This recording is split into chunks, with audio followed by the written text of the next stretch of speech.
Okay, everything is rolling? Is this one recording? Yep, the red light's on. Okay, let's say a word of prayer. Lord Jesus, we're thankful for this day and opportunity to do your service. Lord, you said you should know the truth, and the truth shall make you free. And that's what we're interested in accomplishing here today, in Jesus' name. All right, now one more little technical thing, and it's weird, but it goes like this. 10, 9, 8, 7, 6, 5, 4, 3, 2, 1. All right, Kate, now I'll tell you. What I just did is simply to synchronize the cameras. It's not anything magical. Okay. And it doesn't mean, oh my God, the countdown is here. What we're going to do, we're just going to record a bunch of stuff here, and we can do some more tomorrow. If we forget something today, it doesn't matter. We can put it in. If you think of something in 20 minutes that should have been said right up front, it doesn't matter. Great. We are simply wanting to reduce this down to tape so that it doesn't get lost. Yeah, okay? yeah. And the big job lays ahead. That's the editing. Okay? So I want you to completely relax. There is nothing that can't be done, redone. If we sneeze, if we cough, if, you know, anything can That's be fixed. reassuring. If the ceiling caves in, all we do is clean up the mess and keep going. Okay. So everything here is real laid back. You've got a lot of information, and we want to get this down into a storyline, because I think what you've got here is something that is extremely important for people to know about. Yeah, it is. All right. Let's talk a little bit about you, and see now where did you start out your life? You were born and raised in the country? Yeah, the city, I was raised on a farm. In fact, I live in the same neighborhood in which I grew up. It was my grandfather's farm. Part of it was divided into thirds. But in 1939, my grandfather was an obstetrician in Norfolk. He was also in the Naval Reserves. He was in charge of military intelligence in Norfolk, which is the largest military naval complex in the world. So I was born in the Naval Hospital, which was the NATO headquarters, and brought home to my grandparents' farm. My father was in the South China Seas on a naval vessel. My uncle was in the Navy. So I come from a long line of military civilian folks. They were not full time military individuals. They had jobs, and they would go into the war. They would be in reserves, and as my grandfather was, he stayed in and retired a Navy captain. But I live in a house that was in part of my grandfather's field. And right? yeah.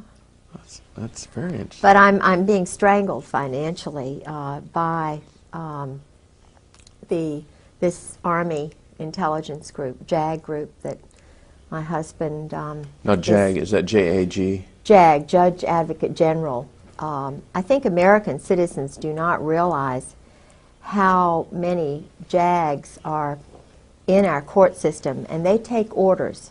They are in the chain of command, they're active reserve, and they are in our court system everywhere you look. Not just federal, state and local? Everywhere, yeah. And they're going to meetings once a month, and if there is a case like many of the military intelligence wives like myself, and we have information that would come out in a divorce hearing or whatever, they totally control it.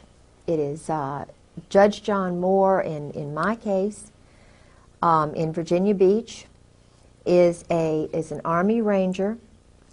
He is active reserve. He's a VMI Army colonel. He's a graduate of VMI. In Virginia Beach, in the courts, there are at least 6 judges, and I'm including commissioners in that, because in Virginia we have a system where the commissioners do a lot of the decisions, And all of these in Virginia Beach who take care of military wives are military judges. No, you mentioned the term VMI. What is that? Well, VMI is Virginia Military Institute, and it's where General Marshall, the Marshall Plan, went to school. It's a little West Point. There's a lot of tradition there, but it's based on the Greek sort of Spartan military concept. And my father went to Washington and Lee, which is also in Lexington.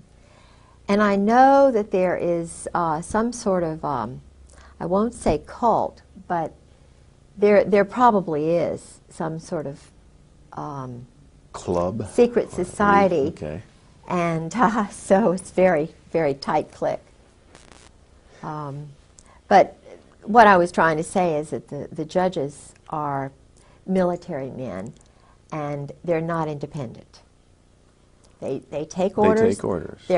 There's a chain of command, and in my particular case and the other 11 military wives whom I have met so far, there are many, many more, but they've all been handled the same way. That's not a normal divorce at all. You know, I've heard of these kind of situations before, but it's never been put so concisely and so reasonably that there would be a connection why some people just, no matter what attorney you have, it doesn't matter. Oh, no. The divorces and the settlements of assets never go the right way. No, and there's a FISA court, which I know is involved in my case. What kind of court? Foreign Intelligence Surveillance Act. It's a Justice Department secret court that American citizens are not aware of. There have been a couple of articles on it. It's a small group of men, and I think there's a woman on it. I believe there's 7 justices. And in reality, the article that I read, which was given to me by Mike Fuller, and I know he would not mind me using his name, he's a government assassin. He was like my husband, a government assassin who did... When you say assassin, you're talking like character assassination or kill people? No, killing people. Okay. He's a mercenary, government mercenary. Okay. He was in Afghanistan and in Rhodesia, South Africa. And I met him and his wife through Sarah McClendon. He's a real wonderful patriot who is speaking out about what the NATO community and the Army and Marine Corps are doing. And Sarah McClendon, she's an old warhorse, isn't she? Sarah saved my life, literally. Really? Yeah. I had been having break-ins starting the night of March the 4th, after I was calling everywhere to see if I could find my husband. He would, disappear at times. And I found my husband's diary, which I have here, which they have been not anxious to have get out. Uh-huh. No, they meaning? General Sheehan, General Krulak, Marine Corps colonels, generals, Al Gray, Cook, and especially General Joy. Joy. General Jim Joy Uh-huh. and General Carl Steiner they're evil men. And they are in this diary meeting with my husband almost every day in Beirut. They trained the men in black who killed those people in Waco. It was General Joy and General Steiner. Steiner's army, dirty tricks, special operations. And this is what my husband does for a living, is train mercenaries, young boys from countries like Romania, Cuba, Dominican Republic, Haiti, all these countries. They're training them to be murderers. And the taxpayers' dollars are paying for this. Okay, now they train them just through the normal channels of the military? These kids join the Army or the Marine Corps, and then they select these kids based on some criteria to train them? They psychologically profile them. The profile, which is similar to my husband's and Lee Harvey Oswald's and McVeigh's and some of the others who were all part of this program. Jeffrey Dahmler was profiled and hidden. You know, what most Americans do not know is that all of these men were Jeffrey Army. Dahmer, he has a military background? Of course. They're all Army. Oh, okay. They were all picked out because they're perverted or twisted. Oh. Yeah. Sexually perverted. Sexually perverted, and therefore, you know. Yeah. Well, now I don't think McVeigh was perverted the way Dahmler was, but certainly the group that my husband is overseeing are twisted. So part of the criteria, they look for people who have got something in their history that gives them a weird bend. Yeah. Like they were molested when they were a child, Yeah. or they come from dysfunctional families, abuse, whatever. Strong mother, weak father, no father, poor. Because these guys are looking for security, so they will stay in the military and do anything for that security. This was my husband's scenario. My husband and Oswald are just two peas in a pod. Huh. Exactly the same personality, the same type, in the same elite group, I might add, which was doing work with communists and Russians, with Czechoslovakians and with Romanians. I met assassins, I met drug lords, Fahim Kordobawi, whose family were the drug lords in the Bekaa Valley.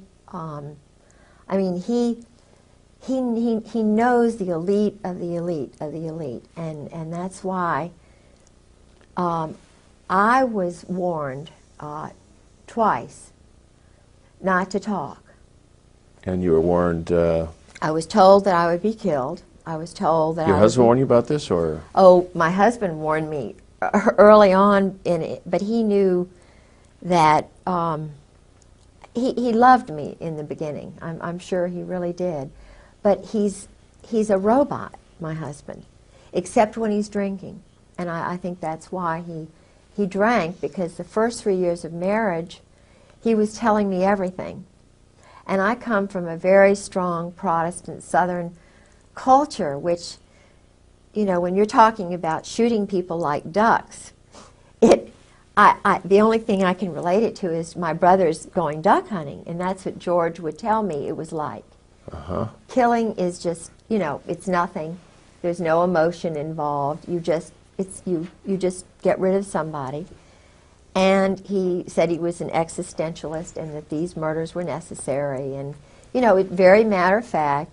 And I'd sort of go, yep, and we'd be eating dinner, and I was trying to get him to know Christ, you know, to sort of understand a little bit about my background and America's background.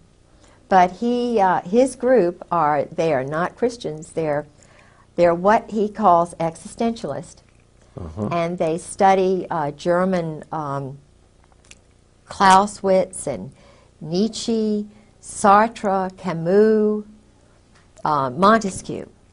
And his thesis at Princeton, which was written for him by a very good friend of his named Todeve, who was a French count, and his thesis was on this. And it was, supposedly it was in French, but my French is better than his.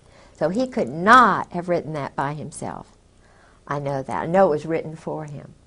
But in the intelligence world, and in the communist world, in the world that my husband was in, one had to know French because all of the terrorist trainers and the guys who were funding all the guerrillas and everything were in Paris and New Orleans. They would go back and forth. Still, the 4th Marines is out of New Orleans. And that's been going on a long time, ever since Disraeli, even before, I think.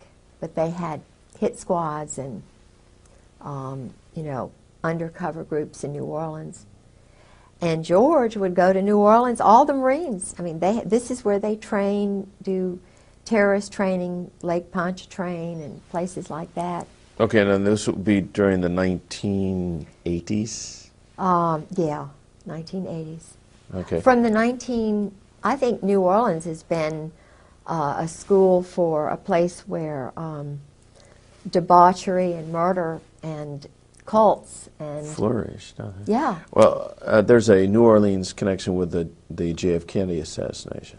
Well, you see, Oswald, my husband and Oswald were in the same club.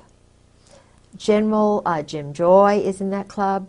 General Louis Buell, who is my husband's benefactor, or whatever you want to call it, is in that club. There is a, in fact, I've got the name of,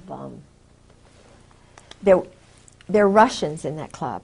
Yeah, feel free to grab any reference materials. Yeah, what I want to tell you about General Al Gray, my husband was the chief of staff for General Al Gray, who was the commandant of the Marine Corps. And I probably shouldn't say this on the tape, and you all can get rid of it, but he's a homosexual. Gray. Gray. Okay. He's what they call a cherry Marine. Now, I'm not anti, I'm trying to find my, I hope I've got it. Yeah, here it is. This Vietnam term, cherry Marine, Cherry is that Marine. that's a common phrase in the military? See, the thing is, you know, they're guys and they're girls, and I just came from such a real prudish culture. Yeah. You know. That's fine. You came from a normal culture. And I'm not judging them, but the Vietnam War, I know a lot about that, about the MACSOG program and the Phoenix program, because George was involved with a very important part of that. Not important, really, but he and Al Gray and Louis Buell and Michael O'Boyle and Ollie Whipple were. Do you remember the Manguez and the Pueblo? Was it the seizure of that little ship? Yes. Yeah. This was. It's run by the mob. Then it was a mob military partnership, joint. It was a joint operation in Korea and in Vietnam. The highest levels of the Marine Corps and the Army in those special operations levels, the individuals are actually in the mob. New Jersey. You're talking about the mafia type mob? I'm talking about the Brooklyn, New Jersey mob. My husband, Al Gray, Sheehan, they're all Brooklyn. Cap Weinberger. Now, Heinz Kissinger, there's the Boston mob, which was shipping weapons back and forth to Northern Ireland. And I don't want to get too deeply involved in that, but it goes, Israel, some of the Zionists who came over from Germany, according to my husband, were, see, he works with those people. They do a lot of money laundering in the banks, cash transactions for the drugs that they're bringing over through Latin America, the Southern Mafia, the Dixie Mafia, which is now my husband's involved with in Miami. The military are all involved once they retire. They're, you know, they go into this drug and secondary weapons sales. And before I forget, I want to find the name of this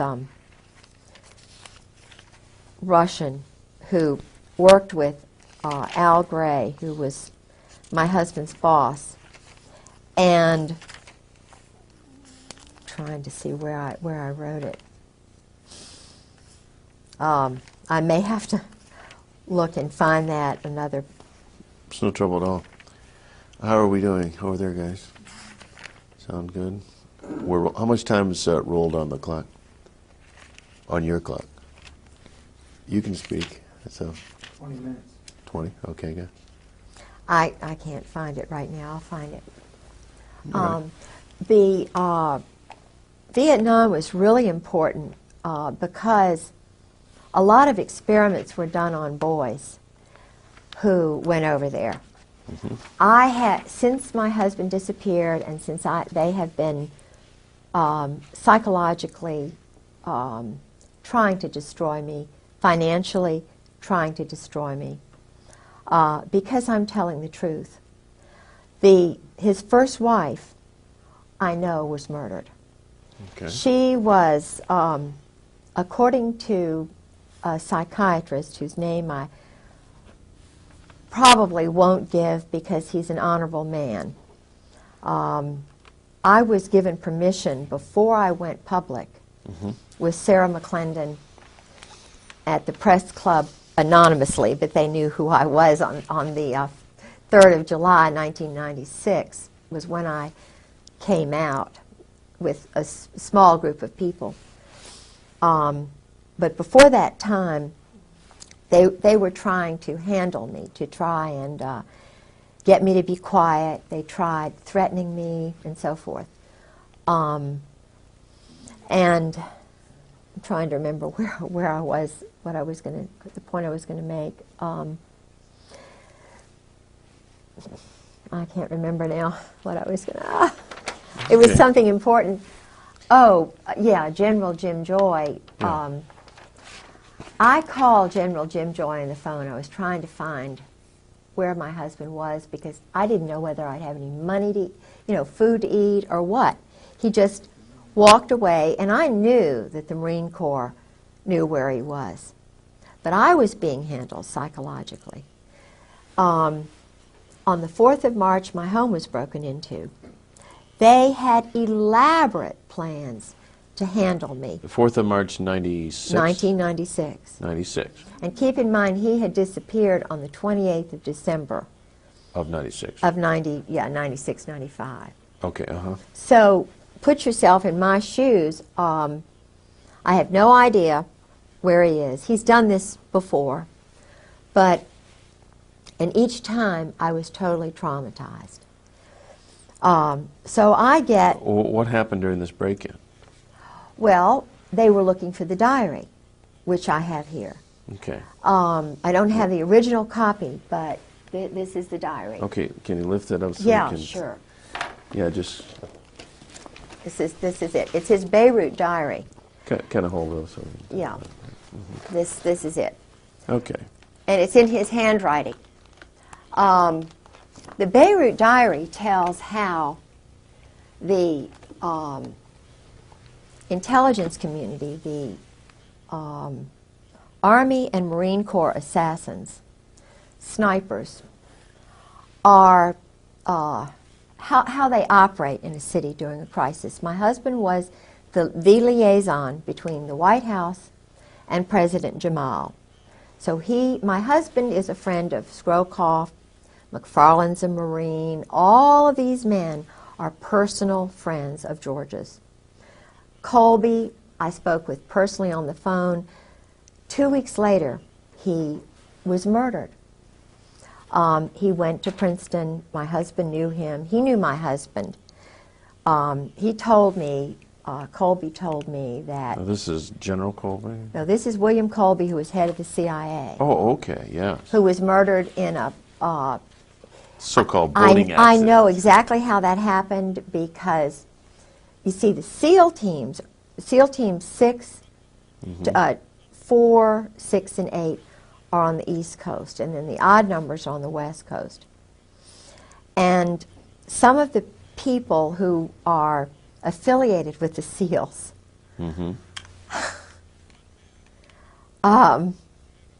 I shouldn't say that. I'm not going to say it. But well, it wouldn't be hard for a SEAL to come from underwater and tip the boat over and make sure the man's dead, that sort of thing? the Israelis train with the SEALs. They do a lot of wet ops, murders, over here because of some sort of arrangement. The young boys, I met 3 young assassins on a bus, going up back and forth to Sarah as I went on the bus because they were sabotaging my car so often. So I sat next to 2 young assassins, one from Romania, one from Haiti. And I let them know that I understand, you know, how it is. And this little boy cried. I won't mention which one it was because it may get back to him. But he told me it was the same scenario. His mother, he lives on $850 a month. Now these are mercenaries working. The taxpayers are paying mercenaries. The taxpayers are paying young men who are not citizens of the United States to kill innocent people, women and children. They get on a flight from Norfolk and Oceana. They fly to Stuttgart, and I was told this is what they do. Then they go by a special helicopter to countries like Turkey, like the part of Iraq, to Algeria, to parts of Africa, and they do wet ops. They'll just, you know, murder 5, 10, 20 people, and then they blame it on the Arabs or they blame it on somebody else, but it's actually NATO rogue assassins, because there are men from Australia, South Africa, Britain, that I've been able to determine, and a lot of these other little countries that are sort of wanting to get into NATO, they have little boys that they pick out, and they call them special. They use the word special, meaning elite, irregular, in order to entice these boys because they don't have much ego. So if you call being a criminal, in other words, they are protected. They know that they are above the law. That's what my husband's above the law. Judge John Moore is above the law. Colonel Barry Cantor, my husband's JAG colonel lawyer, is above the law. Grover Wright, Marine Corps. A lot of these guys who were judges had their wives gotten rid of. Judge John Moore had his first wife thrown into a mental institution before he became a judge. He battered her. And I spoke with a man who has a Purple Heart, 2 people who knew Hannah very well. And Hannah Moore was deeply in love with her husband. He got back from Vietnam. He was an Army Ranger. He battered her. He physically and psychologically abused her. And she started screaming, you know, doing because I was battered and bruised. A lot of wives are by these Vietnam vets. But if they're a colonel or if they're a rising star, the wife has got to be crazy because they've got too much invested in these men. And it's a very small cult. I mean, I have heard the things that they do when they're colonels. It's some of the same things that they do in Cap and Gown, which is the Princeton version of Skull and Bones. My husband went to Princeton after he went to the Hun School for 4 years. Okay, now we should probably clarify a little bit about, you mentioned Skull and Bones, and many of the people wouldn't be familiar with that, and the cap and gown. So what are these clubs that these young inductees are pulled into? Secret societies? Secret societies. And again, is this to make them feel super special? Yes. And also put a control on them Yes. so that you never tell these secrets? Yes. Oh. That's it. You have got it. You know, I've heard a lot of child molesters. I mean, people who are not connected with the military, just plain old child molesters, will molest a child and then tell them, now if you ever tell, you know, they'll take a cat and strangle it and kill it or something. This is what I'm going to do to your mother. This is what I'll do to you. Yes. Bad things will happen if you ever tell. That's right. And children grow up believing that I must never ever tell. And they don't, generally. That's right. Unless someone comes along to help them see the light and come out of it. Yes. And you see, my husband is frightened to death. I believe that his brother was murdered to keep him in, because he had gone through 4 years of this mind control.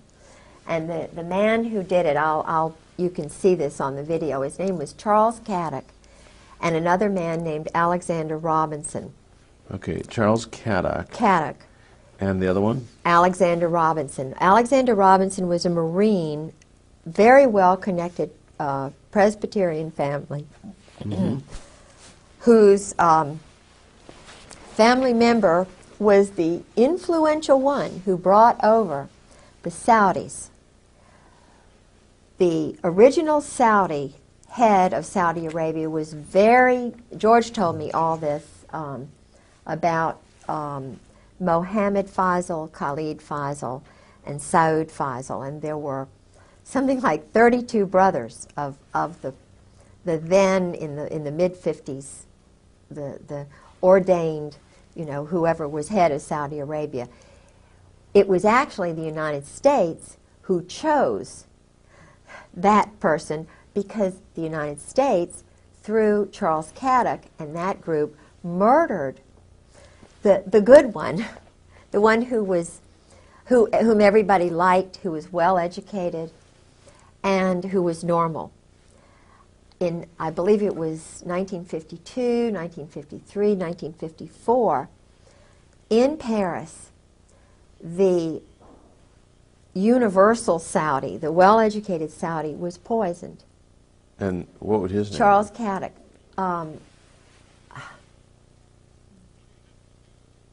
I don't suppose it's all that important, but anyway. I'm trying to remember. I think it was Fahim,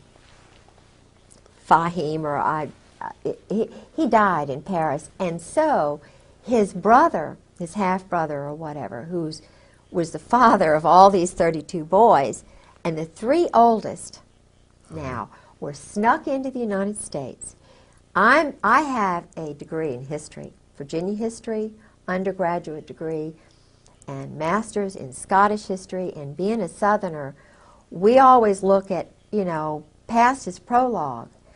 And I jumped into the Saudi Arabian books to try and find out something about the Hun School, which is in Princeton, started by a physicist connected with Einstein in that group.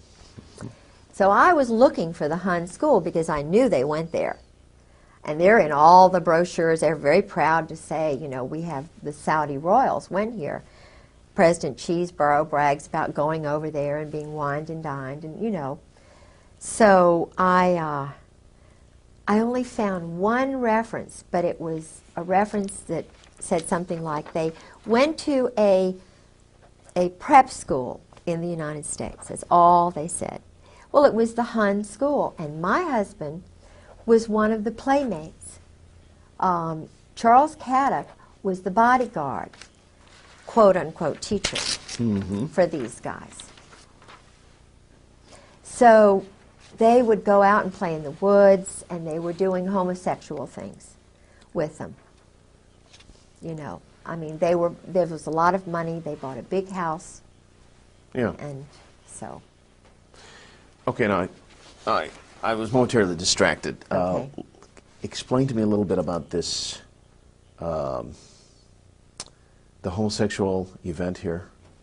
Well, George, for the first 3 years of our marriage, was drinking entirely too much, and he was trying to let me know about his world, and I'm not judging him. He's a bisexual. Okay. And he believe. he needed help. He needed help. He needed Still love. does. He needed cry. He Yeah. still does. Mhm. He really needs help, and the handlers knew that I was changing him. I was taking him away from this crazy cult Right. that he'd been in all these years. And I mean, we were going to church. He even walked down the aisle one time when Tony Evans preached at Scope. I mean, he was overwhelmed. And At Scope. No, at it is. Scope in Norfolk, it's a big auditorium. Oh, okay. And so, but he was a little boy when he was, it's mind control. MK Ultra, somebody said. They had a group of men, psychiatrists in New Jersey. I don't know where this place was, but they would go, and even his roommates in Princeton told me about it. George never, intentionally, he never introduced me to any of his friends. So I had to cold call all these people. I got their names and addresses, telephone numbers. I called all these roommates at the Hun School and at Princeton. They told me things about George and, you know, holding hands with, you know, with Caddick and other people, about being a cheerleader and going off and so forth. Now, a cheerleader. This is a kind of a trade name, right? No, he was a cheerleader for the At Princeton. At Princeton, and Okay. he traveled with the football team. Okay. And here is a guy like that. They put him in the Marine Corps. I don't think that was very nice. Do you know what I'm saying? It was hard for him. But But it was part of the the long-term vision. absolutely, they wanted him long term, and it's because of the Saudis. This is what I believe, and what his roommate believes. He had a roommate at Princeton who was also at the Hun, who's a dear, dear, wonderful. His mother is an Anglican. His father was a Jewish doctor from Brooklyn, and Jack is a dear, and we talk to each other a lot on the phone. George sort of, you know, dismissed him because George was getting in with another crowd. George got into Cap and Gown, which is the same kind of fraternity. I mean, it's an eating club at Princeton for intelligence officers. It's Cap and Gown. Would they have anybody involved that wasn't intelligence-oriented? Football players and so forth. But I have a feeling that Cap and Gown has a lot of intelligence officers and boys who may have been raped. Of course, they'd never talk about it. Right. But I know that the initiation is, they get very drunk, and even in the Marine Corps they do that. It's called dining in. They have the shellback ceremony. They do a lot of homosexual enticement. The boys are, when they come in, when they're new recruits, they strip them nude, they violate their personal parts. There's a lot of that is going on. What about even now? Tailhook? Yeah. Is there a connection? Yeah, sure, because the cream of the crop is doing this. They're having group sex parties. And that was a Navy operation too, wasn't it? Yeah, but the Navy and the Marine Corps. Of course not. Maybe we ought to for those That's another. that Tailhook, they don't know anything about. Tailhook was refresh our memories. Well, Tailhook. In fact, when I was single in Norfolk, I know one of the people who was deeply involved with Tailhook, who was the captain of the Saratoga, was very much involved with this kind of behavior.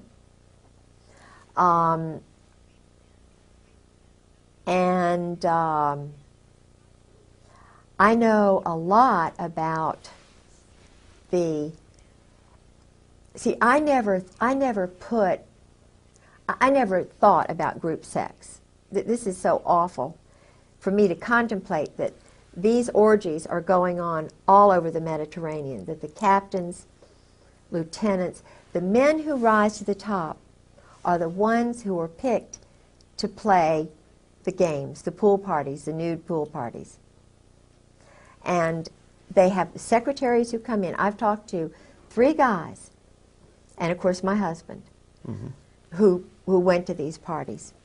But what they do is, and this is General Al Gray, who was the main prime mover, they would go to a place like Aix-les-Rosés, where Charles Caddock, this teacher who inducted, got my husband into it, he retired in one of these all-male party houses on the Mediterranean. I mean, that's where he, and my husband kept up with him all through the years.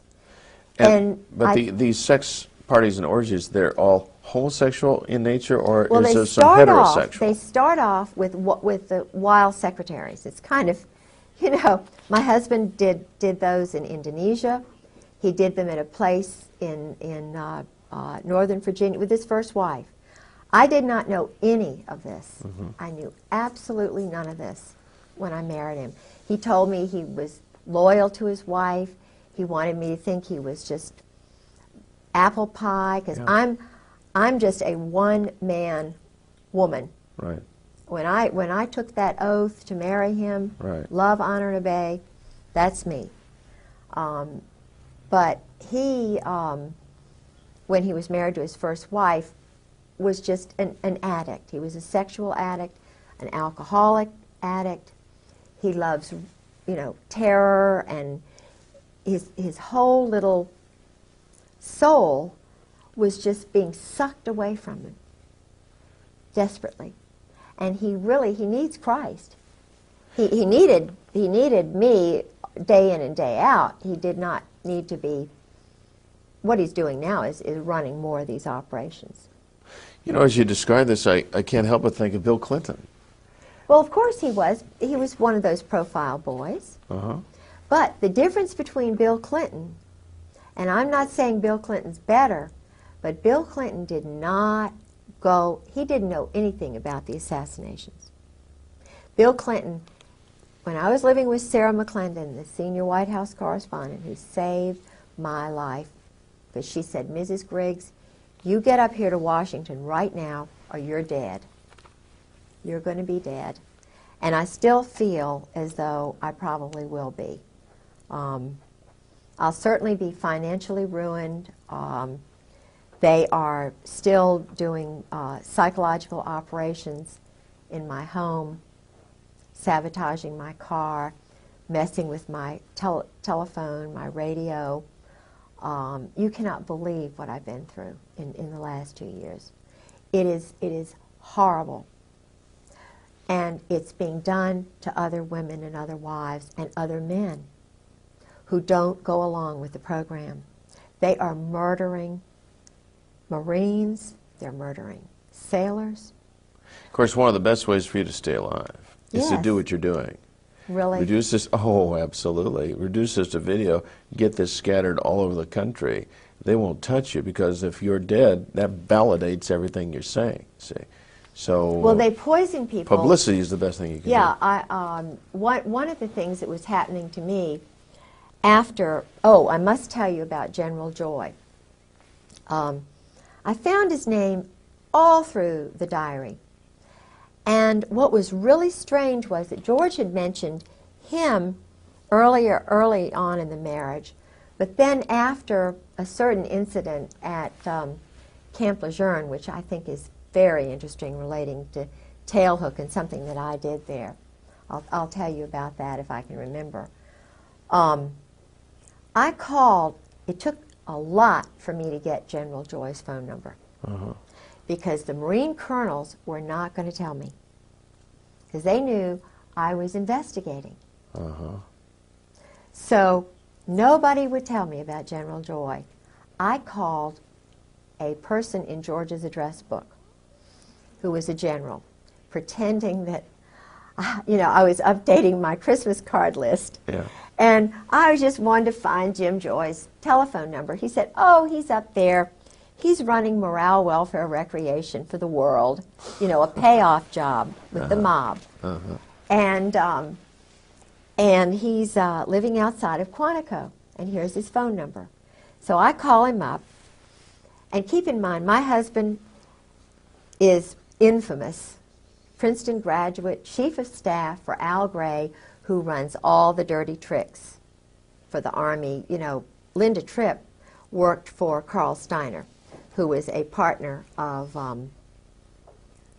Jim Joy and Carl Steiner and my husband were the triumvirate in Beirut. Okay. And Linda Tripp worked for Carl Steiner down there.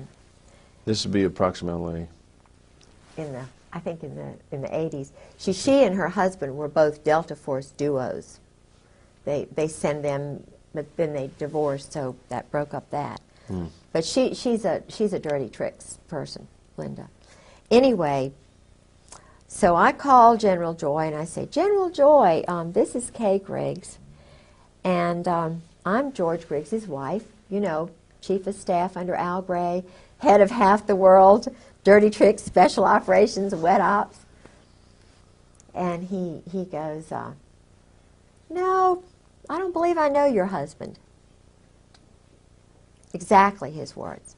And I'm taping it, by the way, because they took my tape. They started coming in and putting sticky stuff and running my, just mind jagging me. putting sticky stuff On the tapes, and they would put the tapes on different, they would go to a lot of trouble. They would take things that I said on one tape and put it on another, and they were having fun with me psychologically. But I taped this conversation with General Joy, and I said, well, that's really strange, General Joy, that you don't know my husband, because I'm sitting here on my bed, and I'm looking at my husband's diary that he kept the whole time he was in Beirut. And you're in there almost on every page, you're in there a lot. And you're going over to Cyprus and Rome, and you're, getting money for weapons, and, and then they're going to Tel Aviv, and they're doing this and that. And I said, you mean you don't know my husband, George Griggs? And you're a Marine, and he's a colonel? He went, oh, that George Griggs. Because he knew I had the diary. I see. Then he said, oh, Miss Griggs, let me call you back. Let me call you back. So he had to confer with General Sheehan, General Joy, General Gaiman, General Hartzog, and his little cabal, particularly General Gray and General Krulak. So he called me back, and he was just like a little puppy dog. He said, oh, Miss Griggs, I'm going to be in Norfolk on the, the night of the 5th, 6th, and 7th. I'll be at a morale, welfare, recreation meeting at the Marriott Hotel, and I would like to meet with you when I get there. I'll be getting in around 5 o'clock, and I could we could go to dinner, or you could come and have breakfast the next morning. We could eat, blah, blah, blah. Or 11 o'clock, now I have to speak at this luncheon engagement. You're welcome to come to that. Or we can meet at, he went through every hour of the whole time. He could not have been more insistent about meeting me if he'd been my father, my birthday or something. And so you did meet. I did, but I was afraid of him because I knew he was an assassin. Joy. General Jim Joy, the one who got Noriega out of Panama. He and Sheehan, the one who was behind the whole operation in Panama. This is a powerful guy. He and Carl Steiner. Mutt and Jeff. Waco, they trained all the guys in Waco who went and did what they did to David Koresh.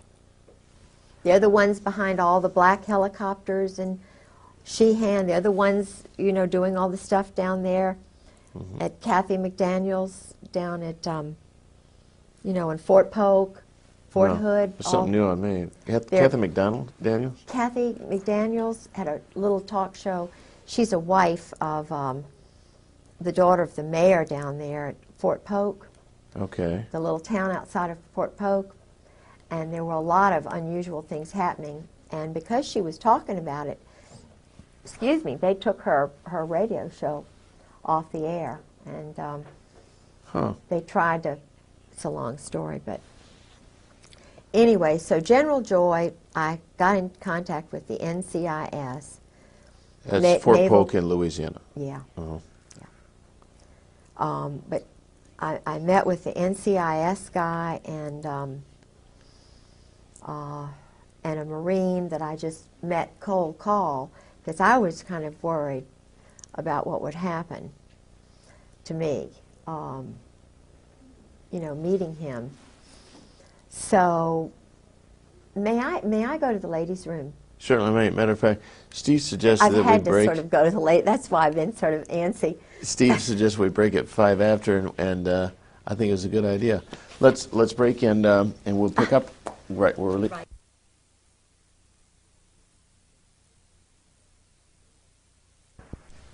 Well, I think you're fine. We're rolling? Is this one rolling? All three cameras rolling right now? They are rolling? Good. Yep.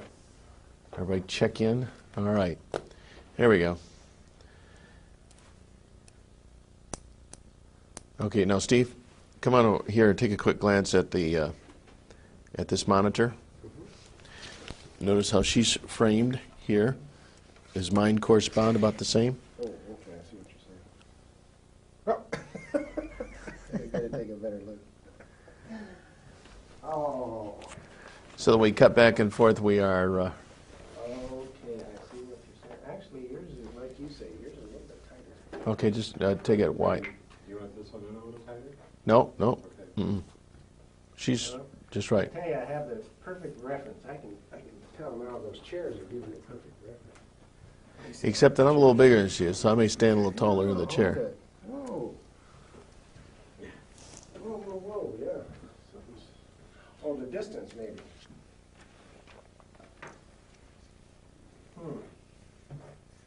Yeah, let's just, I'm just going to hold what she says. Okay, yeah, we don't have to split hairs over it. Okay, we're rolling. 10, 9, 8, 7, 6, 5, 4, 3, 2, 1. Ignition. We have liftoff. We're rolling. This is part number 2 of this interview. All right. Now, we have discussed just a little bit of a recap here. All right, a little bit about your background, about the psychological profile that these guys look for. Let's see, we've discussed the diary. We've discussed Kadok and Alexander Robinson. Robinson. Couldn't read my writing. Thank you. I have a picture of Kadok. Yes, I noted that. We're going to inject that. We'll inject. In fact, we should have a little session here where we just go through pictures at the tail end of this. Yeah. Picture. We discussed tail hook and. You know what tail hook means, don't you? Now, what is tail hook? Uh-oh. I got a feeling. Yeah. Is it a homosexual reference? Yeah, sure. Really? Sure. Did you know that, Steve? Isn't it something? Yeah. And the average person on the street has no idea. No. You know, it's like Watergate. Well, the Watergate Hotel, that makes sense. And tail hook probably is some reference to, you know what I honestly thought it was? When you refuel a jet or something. It is. But you look, see, the planes look like this. Because, see, I was told this by Jerry Unruh. And Jerry Unruh was a captain when I met him. We were just partying. You know, I had a group of gals, and we were all school friends. And everybody hung around this place called Poppy's in Virginia Beach. It was the place in the mid-'80s when I was at the Virginia Center for World Trade. Well, Jerry was in there. He's an intelligence operative with Scrowcroft, Crow, you know, this whole McFarlane, Ed Wilson, who's a really good friend of my husband's, who's a really bad guy. Anyway, they're all some of them are doing this Rush River Lodge thing, you know, which Angleton was doing, where Woodward would go to these big orgy parties. And George went to a few of those. But this, you see, is the plane, and it kind of looks like that. Okay. And it refuels. Uh-huh. See, that's what the hook is for. That's called the refueling. tail hook. Yes. Uh-huh. But it has a double meaning. A double entendre, sure. Because and I went to the preceding show 2 weeks ago, and they had the tailhook booth, and I have some stuff, I don't think I have it with me, but tailhook souvenirs, because they are really trying to promote that, you know, the charitable function of that organization. Yes, of course. Now, the fact that that cover got blown on those tailhook things, that Paula was a Coggin. major snafu, right? She had to try very hard to get that out. That was at Camp Lejeune? No, I think it was in Las Vegas. Okay. But, oh, my thing went on in Camp Lejeune before tailhook, and this is why I got flagged. Oh. Because I stopped all the go-go dancers in the officers' clubs, and they got very mad with me. Ooh. I can tell you that story. It's true. Yeah, but why, you didn't realize what you were doing at the time? No, I was just incensed, you know, that they would allow topless women, young girls, in the officers' club dining room while I was trying to eat late one night. And George says, well, you know, you just have to get used to it. If you think this is anything, you ought to see what goes on in Okinawa.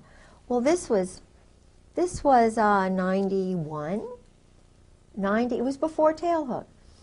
And the Lord is always with me. Sometimes I don't know where he is, but this particular night, it was about 9 o'clock, and I was starving. And I was really mad because his reaction wasn't, I'm sorry, this is offensive, do you want to go in town to eat or something? He didn't do that. He attacked me. It was a chance to educate me the way they were educated. I see. Get used to it, bitch. You know, Yeah. Excuse my French. That's right. But that's really what he was trying to do. Well, they were all young married officers. Now, I worked at the chamber, and this is taxpayer money. This looks bad. They had, you know, wedding bands on. And one of the guys, two of the guys goes out with one of the girls. So I'm going, after having said, don't you see anything wrong with this picture? And getting no background. I thought, oh, boy, I've got a camera in my pocketbook. I am going to see Marty and Oogie, my old roommate from St. Mary's, little Episcopal Junior College in Raleigh, North Carolina. And I said, whoa, little Lucille Ball comes out. And I just kind of grabbed that little camera with the flash, and I get me 3 little flashes of scattering people. So Just light. because the camera's going off? Yes. So that said to me, it proved to him, God, truth is light, light is truth. You know, hey, this isn't. I mean, God proved it. I didn't do it. I didn't argue. I just took pictures. They scattered. Then what happened? What happened to the pictures? Well, he tried to grab my camera. He? My husband. Right. But there were still some men in there, you see, and 2 of the girls. And they were looking at me like, you are, the girls were probably thinking, oh, you know, but the guys, they saw older colonel, chief of staff here, wife. It was bad from the perspective of me being a wife, witnessing this, being ordered to shut up. So I took the camera when he wanted to grab it from me, and I went like this. I mean, it was real battle time, major. My brother was a championship wrestler. you know, and I don't know anything about holes, but I knew this was self-preservation time. And I just said, well, I'm going to the ladies' room, huh? Yeah. So I went to the ladies' room, and I hid the darn thing. And he wanted to know where it was. We had a major battle. But the end thing that happened was I wrote a nice letter, found out the name of the manager of the club, because I knew protocol. I knew you can't go and just really mess everybody up. And I sent a letter saying, is this normal to have it, to the club manager? But I sent copies of the pictures and the letter to the wife of the general commander of the base and the wife of the commandant. Oh, man. You wanted to get in trouble. With the pictures. No, I mean, Oh, you thought you were gonna, helping the wives. Yeah. The wives, at this point, no doubt, are privy to all this stuff, right? Yeah. See, I thought in the real world, this is what you do. Somebody. But what happened was I went home, and the wives were meeting there, and I told them what I had done, and Carol and Milla said, oh, no, you didn't do that, did you? George won't get promoted. You know, he was trying to make general. But Louis Buell had already died. He wouldn't have made general anyway because of Sue. I already found out about that. But I didn't know that at the time. So, but Charlotte Moore, whose family are better educated, and she's kind of the leader of the pack because she's more rational than the rest of the wives. She said, Kay, thank you very much. We appreciate what you did for us. And then all the rest of them kind of, you know, they're like little puppets too. But then I found out from Brooks West that I was flagged. That General Gray had me marked as a troublemaker. Gotcha. So after that, no more stories while he's drinking. You know, it was a very, he was having to balance them and me.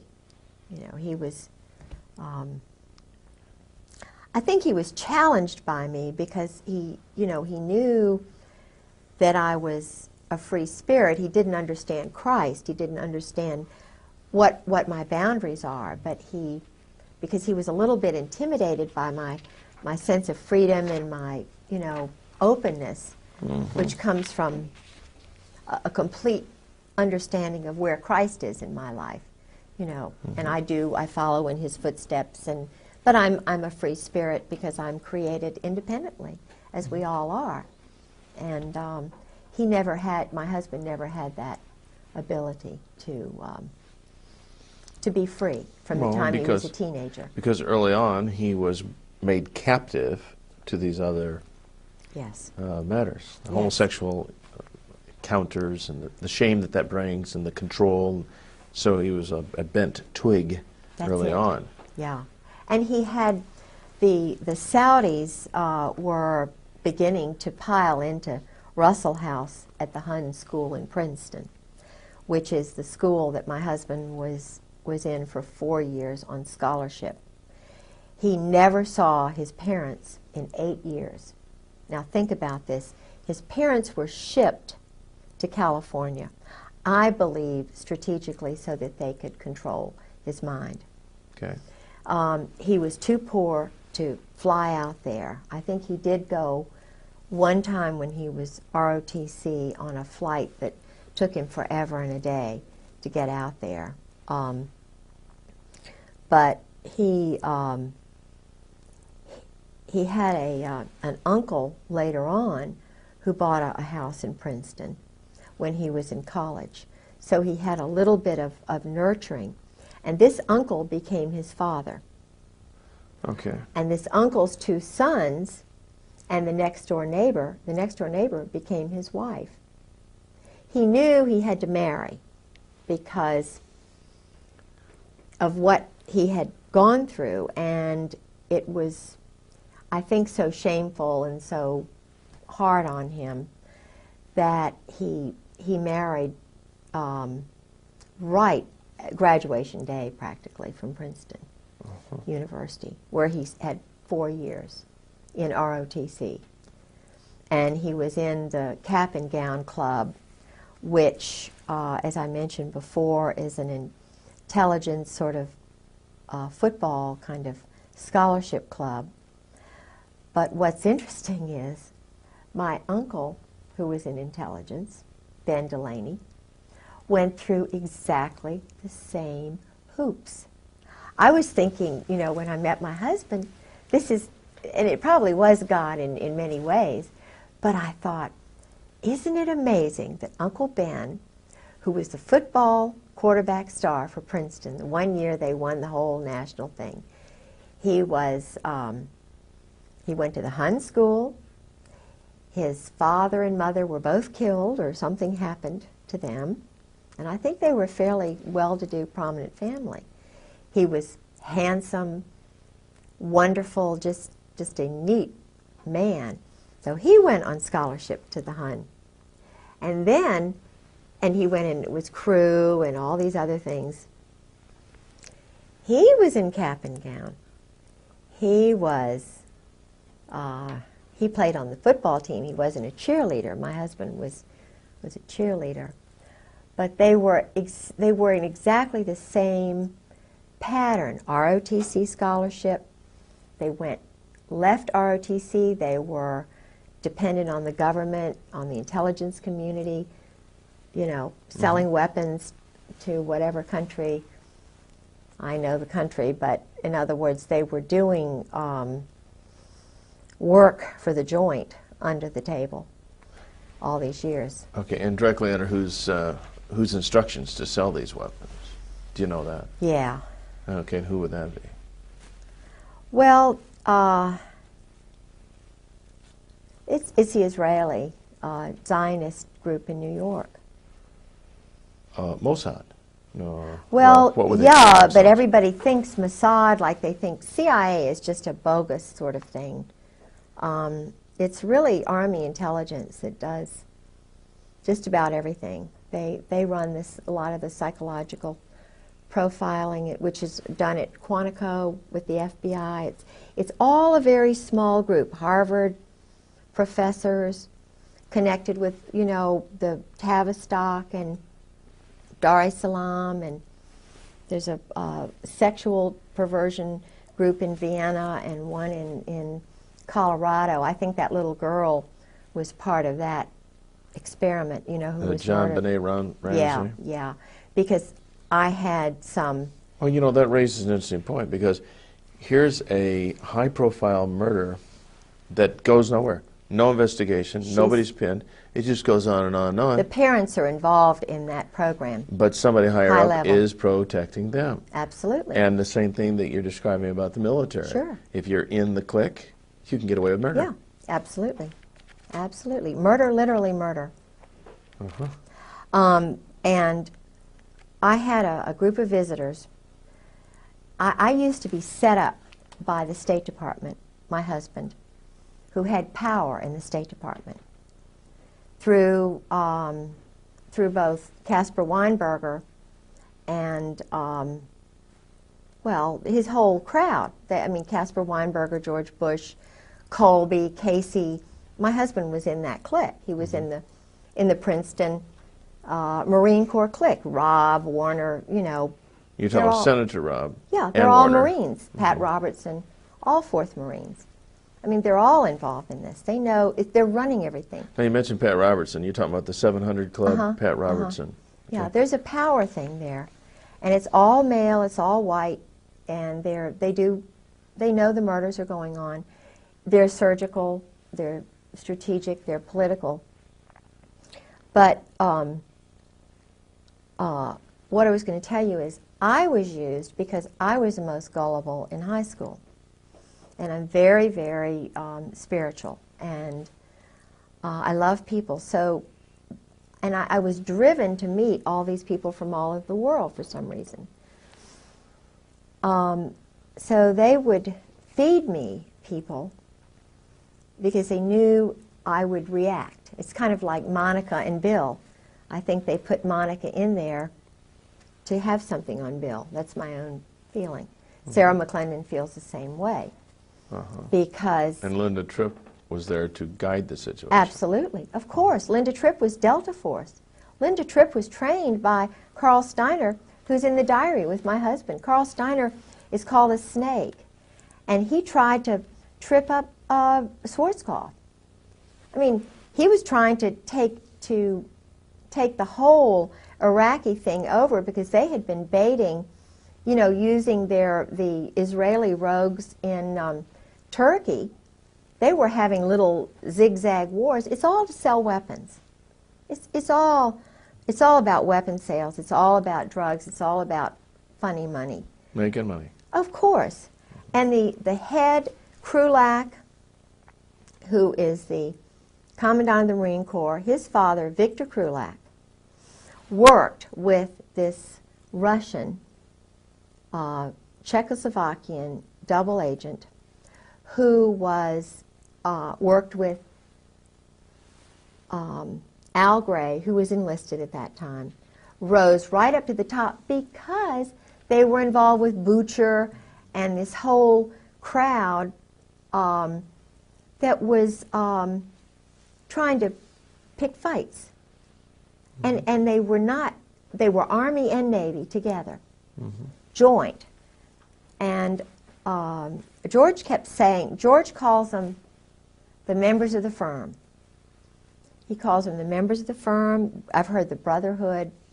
They're very close. And it's a small group, and it's very hierarchical. I had Caspar Weinberger's bodyguard farm me when I was at Sarah McClendon's. Now, farm you. Yeah, that's a term that they use. Where they cultivate? They well, not cultivate, but just want to find out kind of, they're doing profiling on me. Women are hard to profile because we're very easy. We're very easy if you understand women. And I think they need more women in human intelligence because we'd solve a lot of these problems like overpopulation or whatever it is very quickly. Because we're the ones who teach the men how to talk, how to communicate. We think on 20 levels at once. You know, we're very spiritual, we're very practical, all at the same time. And they make mistakes by pegging women as crazy when really they're very anxious to solve problems. They're just very frustrated to see a lot of wacko things going on that don't need to be going on, but the guys don't see it. So with my husband and so forth, I was used, they profiled me. They knew I loved international people because I'd already demonstrated that. And there was a group of sexual psychologists, psychiatrists from Vienna who came over. I have pictures of them. I was their escort. George was already gone, and I was intrigued that they were still sending me people. Okay, now you referred to them as sexual psychologists? Yeah, there's a whole range of psychiatrists who study perversion, sexual perversion. Harvard, Yale, Johns Hopkins, and this Colorado group. Dar es Salaam, where they train the black African terrorists. They train them in interrogation. They train the JAGs in interrogation methods and so forth. And a lot of these guys got their experience in Vietnam. Intentionally, they took these little boys. That's what they're doing in Bosnia right now. They're training future leaders in perversion. They have a school. The British have a school that George was working with in Indonesia for a year. My husband was setting up there was already a program on East Timor, a little place there in the mountains, that had been set up by the Australians during World War II. It was involved, I think, with Burma and, you know, some of the killings that were going on in China and so forth. That Parker Host, T. Parker Host, this man who now controls my husband with Bob Edwards, T. Parker Host, this is how they got together. T. Parker Host, I knew when I was the assistant director of the Virginia Center for World Trade. I was the first woman on the board of the Foreign Commerce Club. I was very involved politically, and I was having a ball. And I met T. Parker Host through someone else. I was the chairman of a board of all these international shippers and brokers. I was just a, sort of a glorified secretary, public relations person. Now, T. Parker Host was the Finnish consul, and at one time he'd been the Norwegian consul, the Icelandic consul. I thought he was a really nice guy because he was outgoing, he seemed Virginian. I didn't know that much about him.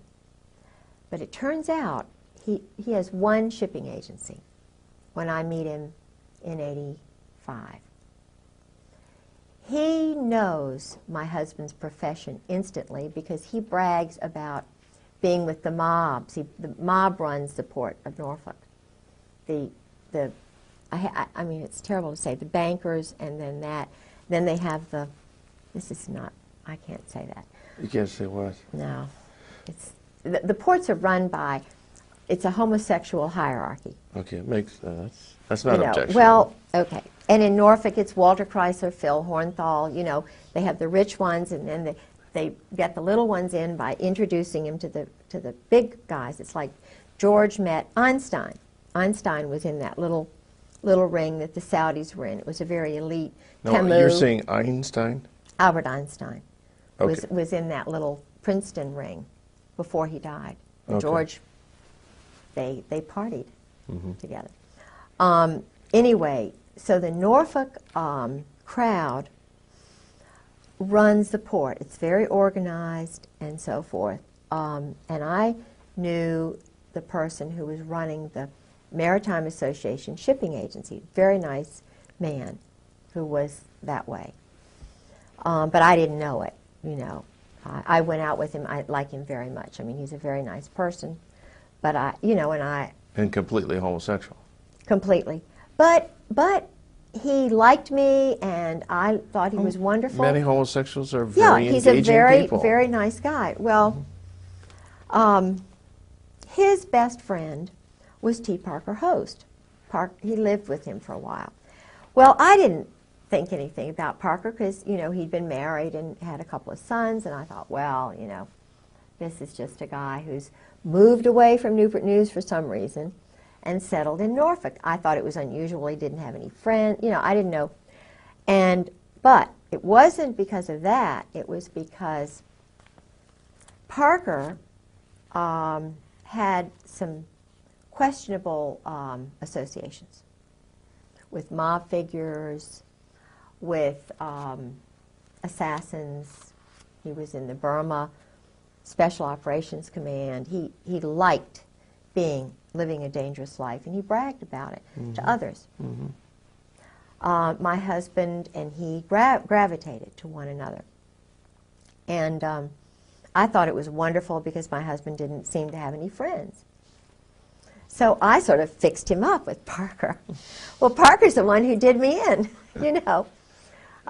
Parker plotted, and it's a long story, but basically, and this sounds petty, but I wouldn't go out with him. And I'm not saying I did anything that was, it's just that he wasn't my type. Obviously.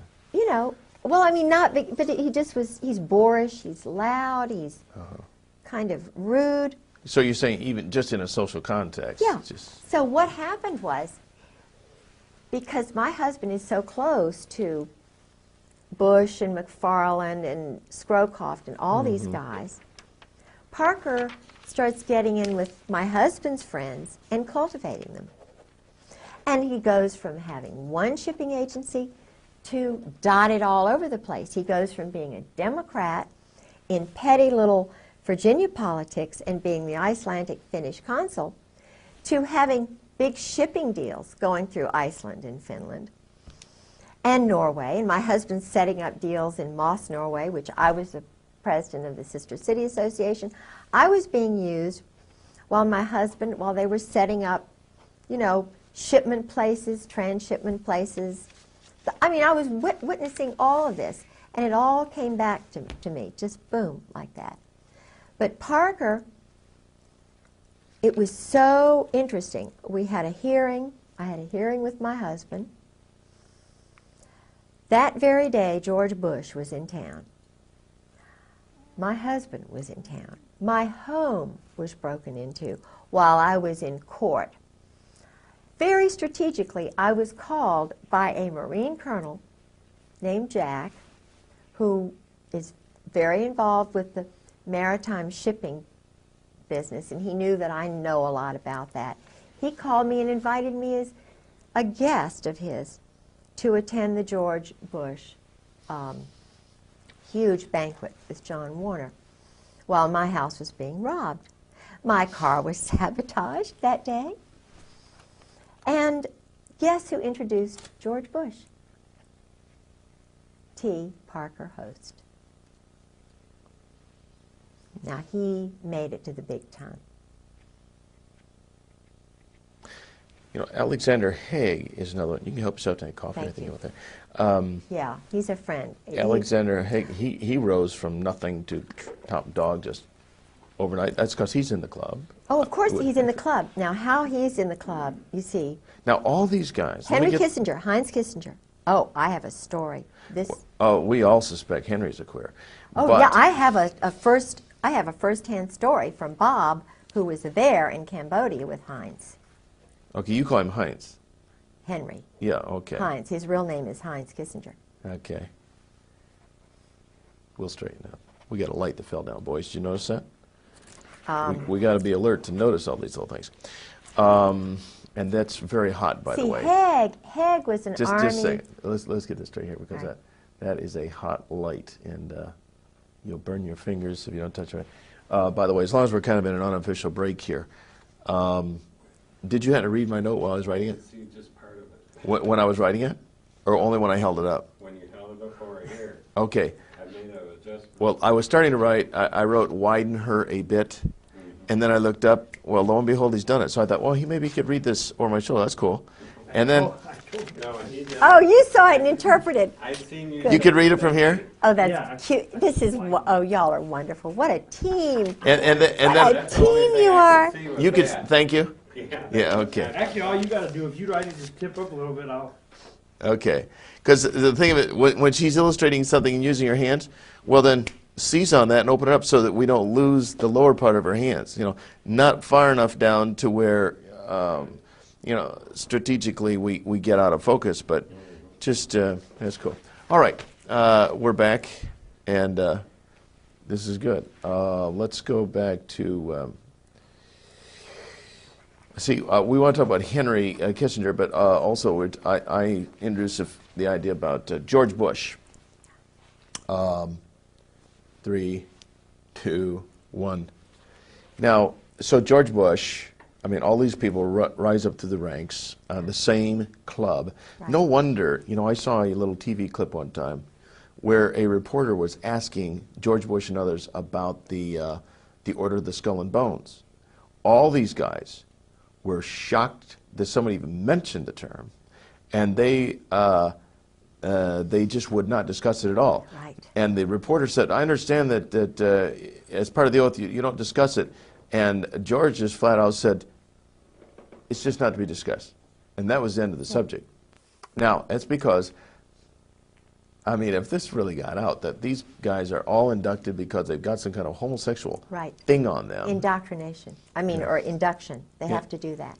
Yeah. They do that. Yeah. Even in a if, coffin. And it's even now coming into the military totally. The chiefs do that. They put them in the coffin. They do the bowling ball trick. okay, you're going to explain this. What happens when you get in the coffin? Why do you get in a coffin? Oh, they get, when you get your eagles, that's a German thing. Okay. You know, it's what the German high command did, and most of them, you know, had the boyfriends and stuff, the Krupps and all of that. It is a German thing that they say goes back to Greece, and it's all the male Marine-looking men that they do it with. See?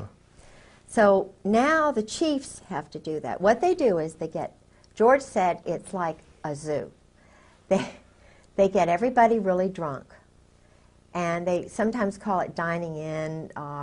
Shellback is another time that they do it. Not everybody does it, but the ones who do it, if they're young, they get right up to the top. It's a... Okay, well, what actually do they do? They've got a coffin, they get anal inside this... sex. Oh, that. They put them in the coffin and they do things. Okay, they perform things on each other. Yeah, while they're all around there going drunk. And I see. So there's a guy in the coffin. yeah, and he's the one who is the recipient of all the acts. Right, right. Yeah. Probably safe to conclude these are oral sex acts on this guy or something like that. Okay. Yeah, oral and anal, whatever. Yeah. But but what's the significance of the coffin? I don't know. I mean, it's the mystique about the skull and bones what's and death. interesting is now the young SEALs, Delta Force, the ones who go from Army to BUDS, the BUDS training SEALs, BUDS is the emerging SEAL group. Oh, I see. They're budding SEALs. Budding SEALs. I see. And they have to break into houses. Their training exercise is to break into civilians' houses. For practice. For practice. They broke into my house. When George and I were first married, I had many underwear. You know, this is terrible to say, but lingerie. I had lots of, I didn't buy much, but it all disappeared. And then when the psyching was beginning, I had white blouses, but they would all have black dots on them. I'd say, George, here's another blouse with a black dot. It was just a little message? This was somebody's message, Or I would, after George left, it was batteries in a drawer. You can't tell the police I opened up a drawer where I had 6 batteries and now I've got 50 batteries. They're going to say, well, of course you're crazy, And I started my little sob with a screwdriver. And, I was always looking around for screwdrivers. Well, one day I come home and there are about 12 screwdrivers on the table, neatly placed. Well, you can't call the police and say, I've got 12 screwdrivers, You can't tell people that you've got black dots on all your white blouses. Your shoes are disappearing. And then, this is really, I called the police the first break-in, which was the night of March the 4th. The night before, I went to see General Joy at the Marriott. Yeah. Well, I had already called the police when I was battered because I was just bruises. I made O.J.'s wife look like Marilyn Monroe. I mean, you talk about. And I was doing this because I thought it would help him, have 45s put to my head, and he's laughing. He'd strangle me and put his finger on my jugular vein, and he'd just say, now don't you dare move, or I'd be lying in bed and he'd do a jap where he'd just push me off the bed. You can't believe what horror I went through to try and get this man to understand what Christ's love is about. People say, oh, well, you should have left. Well, I took my marriage vows seriously. I knew he was injured psychologically by the war, by whatever he was made to do. So, I'm fine. I just sacrificed a lot. I was in a big wrestling match with a crazy guy, But I still love the little boy within. He's very troubled. But anyway, I called the police after a number of little break-ins. And guess what? The policeman they sent was a little short guy with a short haircut whose name was Shorty Satterwhite. Okay. And Shorty Satterwhite was saying, oh, now, Miss Griggs, now you're just making this up. Now, Miss Griggs, this is you're just traumatized. Your husband's gone, blah, blah, blah. I found out he was a 20-year Marine. Okay. And not only that, but there's another part of his life. But that's okay. I mean, he's a nice guy. But he was a Marine. And he takes orders. Of course he does. He's still reserve. So I think, okay, I'll call the FBI. You know, I'll let them know what's going on. I heard about the FISA court and that they, you know, because I'm talking about William Colby, maybe they think I'm a threat because I know all these international people. So I'm just going to call them and tell them what's going on. So I call Torrance, who's the head of the FBI, and he's too busy, you know, too busy. So he sends this guy, Dan McNally, out. And Dan McNally is a very nice guy, and he has this girl interview me, and I type out something about Georgia's history and what I know. Guess who else is a 20-year Marine? Dan McNally. Mm-hmm. And it just so happens that Dan McNally's best friend, and he's not married either, but that's all right, his best friend, who is from North Carolina and never married, is a best friend of Fred Hentz, who's the one who took me to this place, Mahi Maz, where I had the 2 death threats, who was graduated from college in flat 59. He was intelligence.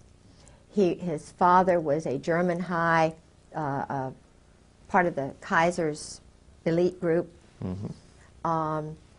He was NATO colonel, which I thought was pretty neat, and that's why they knew the profile. Kay likes NATO people because she's going to learn a little bit about another culture, you know.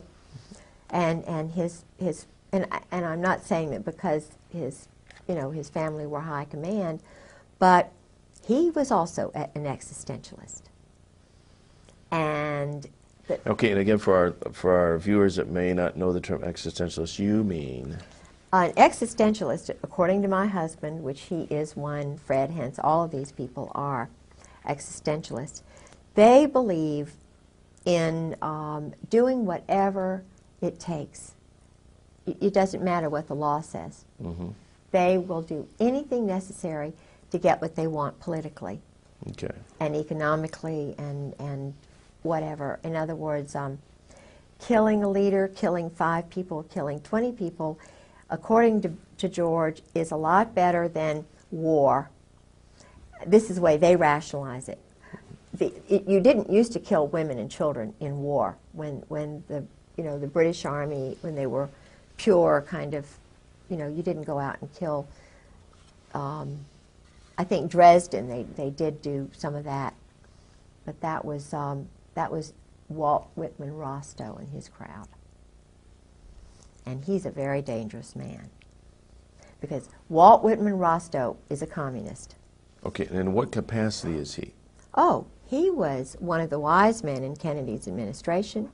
I think he was probably responsible for the movement that got Kennedy murdered. I believe it was an Israeli group which did it with some of these rogues. Okay, now when you mentioned wise men, is this an insider term? Wise men, yeah. Kennedy's wise men were guys like, the Harvard crowd. And he was trying to bring them in to change things around a lot. Uh-huh. Walt Whitman Rostow was the one who got us into the Vietnam War because he wanted to sell the weapons and stuff.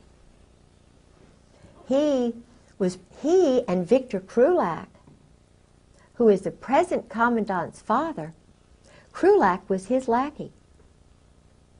Walt Whitman Rostow's lackey. Walt Whitman Rostow went with Taylor, General Taylor, and wrote the report that got us into the Vietnam War.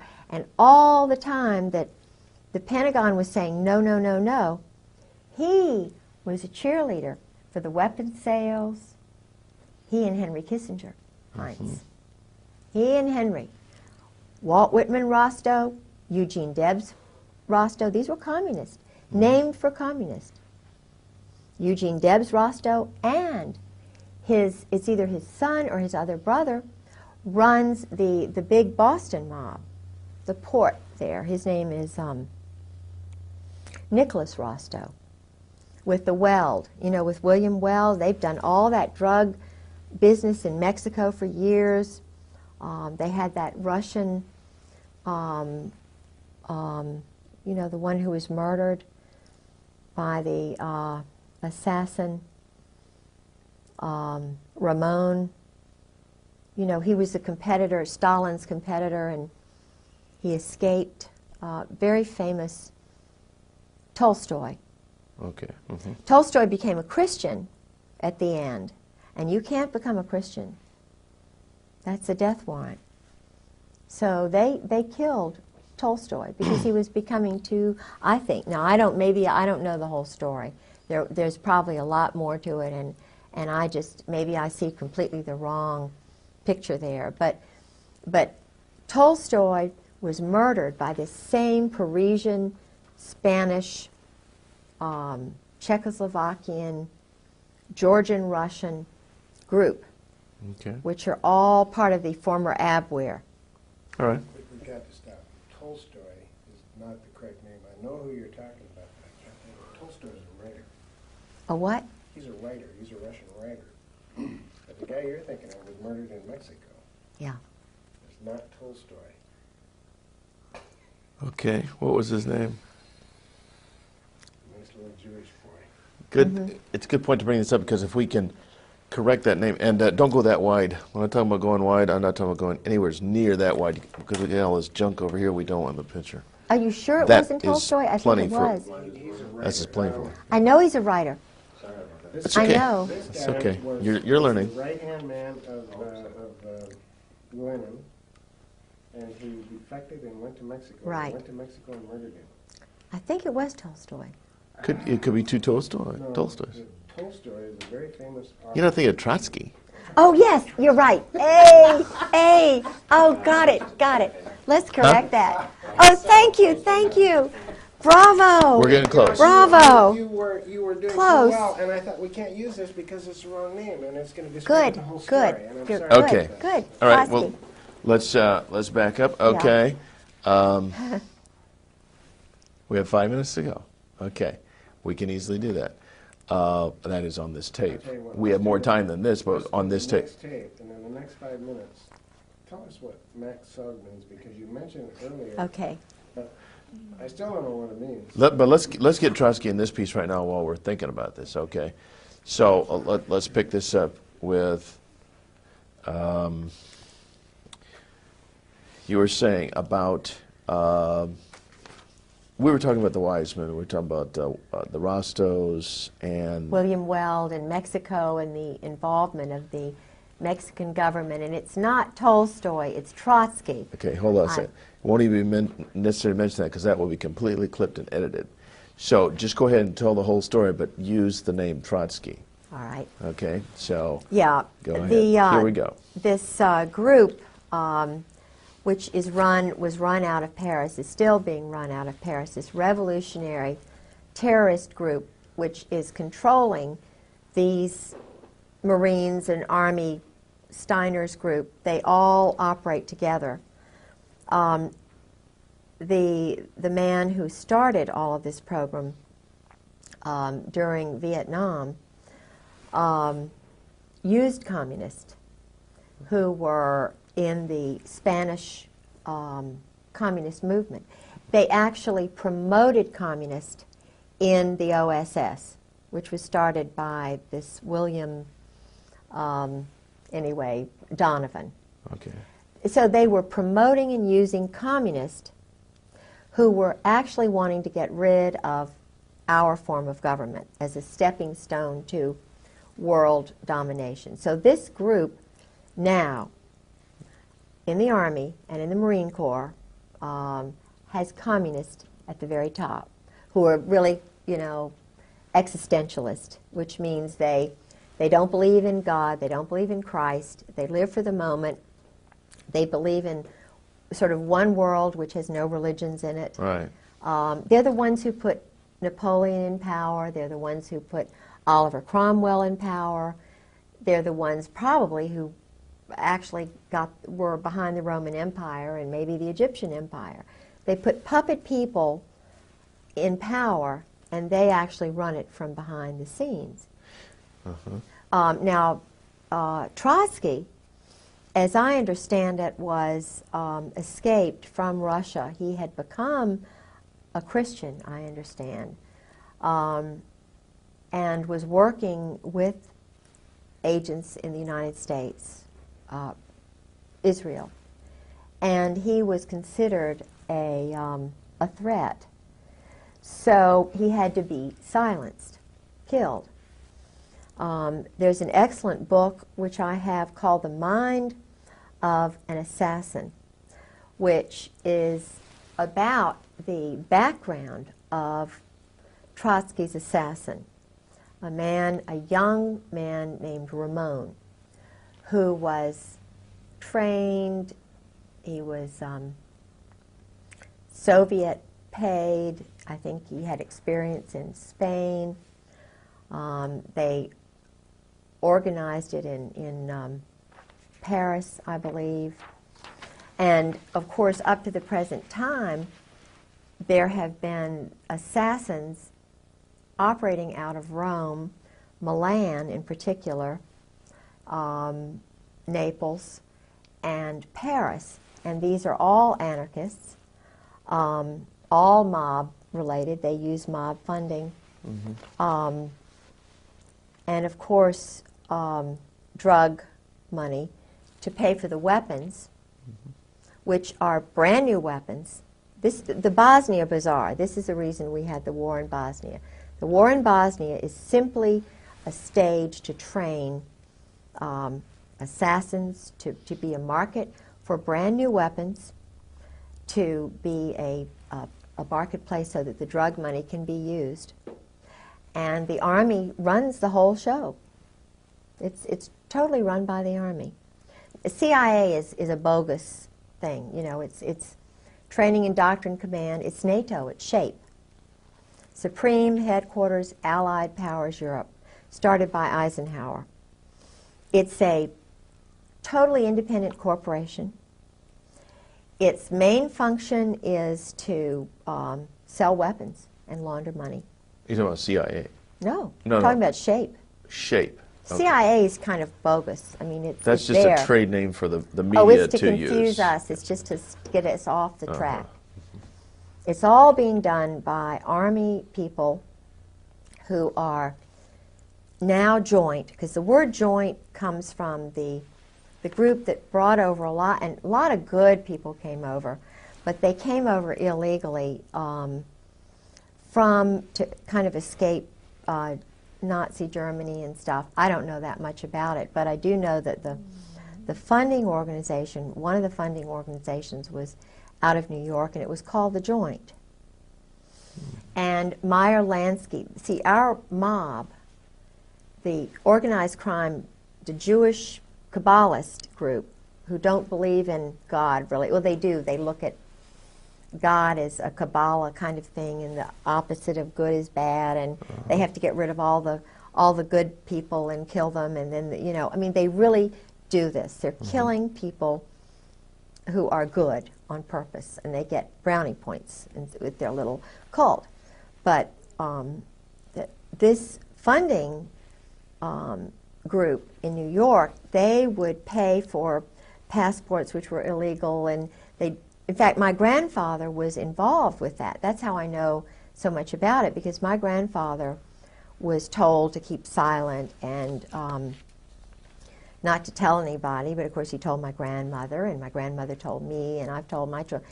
Everybody knows they brought in probably more than 200,000 Nazi soldiers and SS and, you know, wacko scientists and psychologists, and all of them, most of them, had the German disease, you know, because it was their culture. The German disease? Yeah, the German disease is what the Pink Triangle boys were. Colonel Ron Ray writes about this. He's a Marine colonel who's a Christian who's writing about the Cherry Marines, the homosexuality in the group sex orgies and so forth. which brought down the German government, because Naples, which is where all of the Navy is doing their playing, I mean, today in Naples, these orgies are going on. It was where Krupp, the weapons manufacturer, used to take the German high command, and they would go into the Isle, on the Isle of Capri, into the Blue Grotto. And they would have big orchestras, and they'd bring in little boys, little Italian boys, who would be raped. They'd give them trinkets. And, of course, the mothers gradually found out, and just like me, it was one thing when there was just one of me. Now there are a lot more of us wives who are talking and telling truth. And it took those Italian women went to newspapers in Italy, they wouldn't listen. But when they went to the wives of these guys in Germany, it brought it all out. It brought the German government down because they were duplicitous in it, you know. But what they were doing was pedophilia. They were raping, bringing in little boys. They involved the Catholic priests, you know, who were bringing in all, anyway. So, but what happened was this whole group came over to the United States. And they, it's an old culture, but it is the reason there are a lot of things going on with children these days. And it explains why it's all being covered up, because if you've got police officers who are playing these games and they're going in the woods like to, what is this place where, I mean, even Eisenhower played these games. Even Mike Kemp out in, it's called the Hermitage. The Hermitage. In California, where they all run, they get drunk and they run around nude in the woods and stuff. Bohemian Grove kind of That's thing. it, Bohemian Grove. Okay. Bohemian. Rather than Hermitage, it's the Bohemian, Bohemian Grove. Grove, that's the name of it. My brain's tired. That's okay. And the one in, there was a big one in Washington called Rush River Lodge, where they used to all go, and there are lots of places now. But the problem, as I see it, is that I think they're trying to destroy America and the basic Protestant Christian culture, because where you have a militaristic society, which is where the rules are only for those people, and keep in mind that Meyer Lansky and Luciano, Lucky Luciano, and the other man, they chose to go to Italy. Luciano went to Milan. He wasn't banished to Naples and Milan. The two top mob families went there because of the weapons industry. They're selling weapons. I mean, that's what the military is doing. It's totally controlled by the mob. Look at this. Weinberger was General Douglas MacArthur's. He spied on MacArthur in Korea. Who was MacArthur's nemesis? Albatross. It was none other than little old intelligence. I'm going to tell every move you make. Weinberger. Young, but he did it. He brought down MacArthur. Every move MacArthur was going to make, he broadcast it through the chaplain, his little intelligence network. And he got brownie points with the group because he brought down the big lion. When you get rid of a big lion like that, you get a big job. You've done good work. And they needed to get rid of MacArthur because he didn't want to keep the wars going. He wanted it over, and you know, it's like General Trefay, who took over after the Vietnam War was over, and he was on C-SPAN in August of '96 with former Ambassador Whitehead and a few of the other the State Department Vietnam people. And General Trefay, he was he had been holding this in for years. He was on C-SPAN. This man let it all out.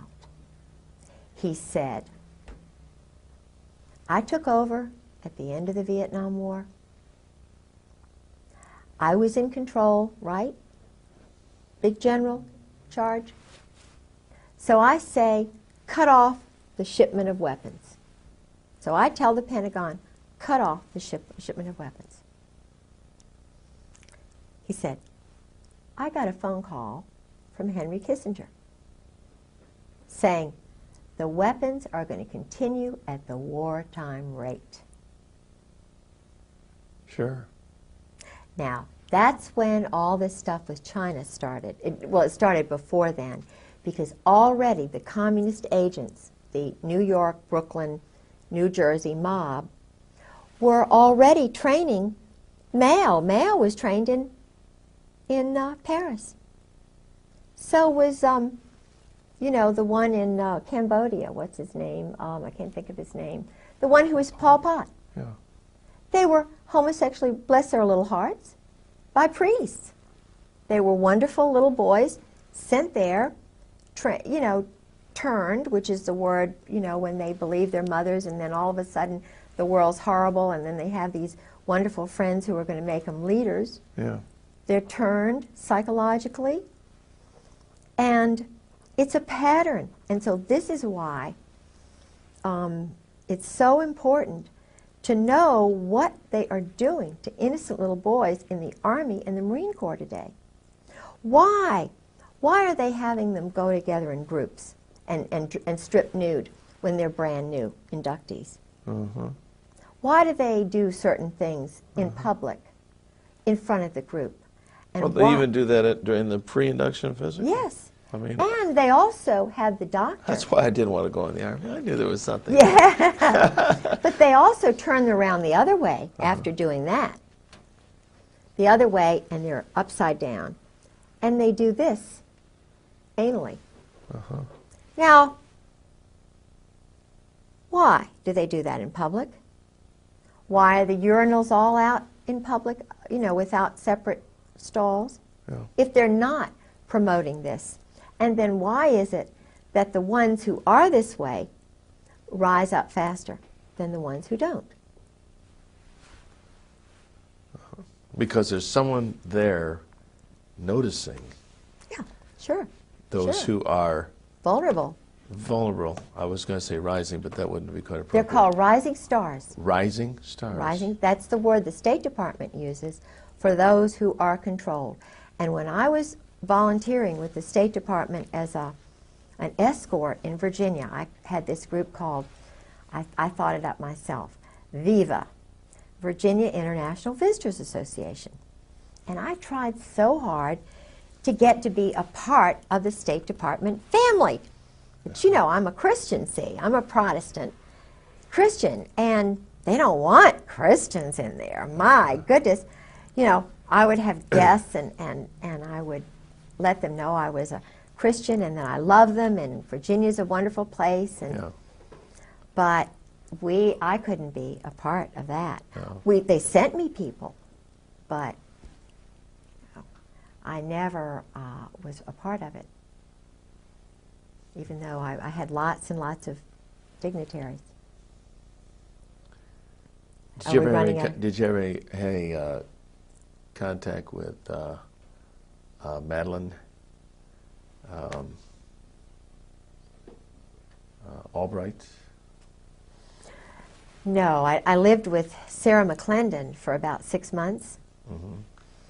And Sarah is a Democrat. See, I was a Republican all these years.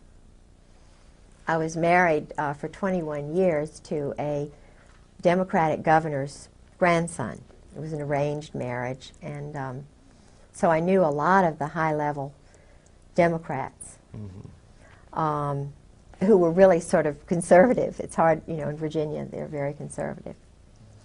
So when I stayed with Sarah McClendon, I had become a Republican, you know. And Sarah told me a lot of the things that were going on in the White House from her insider perspective. which totally challenged my perspective on everything. You know, Ron Brown was murdered, for example. Sure. Vince Foster was murdered. Forstall was murdered. Tell you what, we're gonna break right here. Okay. Because we're just about out of tape, I think, on this in here. This would be a good place to pick up, though. Ron Brown, Vince Foster. I think Foster had a Marine Corps background. Is that possible? I think so. He may have. I bet he did. That would fit right in. Yeah. Oh, yes. Oh, yes, that would fit right in. Because Nussbaum's office was right across the hall. Okay, we can pop these tapes out, actually. Okay. And we're fresh with brand new tapes, the number 2 ones. Let's take a nice little break. All right.